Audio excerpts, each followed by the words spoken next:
Da oggi sospeso a divinis ai sensi del diritto canonico, inizia così il messaggio postato su Facebook questa mattina da Don Luca Favarin, in cui comunica di aver ricevuto la notizia della sospensione dal servizio sacerdotale, un provvedimento di solito impartito ai sacerdoti per gravi mancanze disciplinari.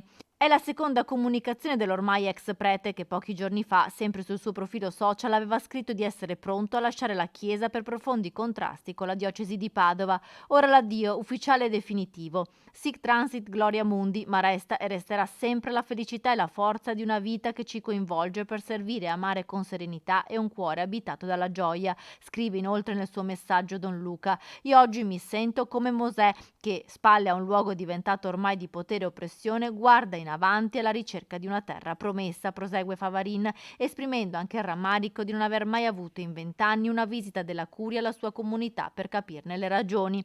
Si accoglie questo in silenzio e senza rabbia alcuna, conclude poi Luca Favarin. L'articolo del diritto canonico, citato nella nota della sospensione, vieta a Don Luca di prendere parte in alcun modo come ministro alla celebrazione del sacrificio dell'Eucarestia o di qualunque altra cerimonia di culto pubblico.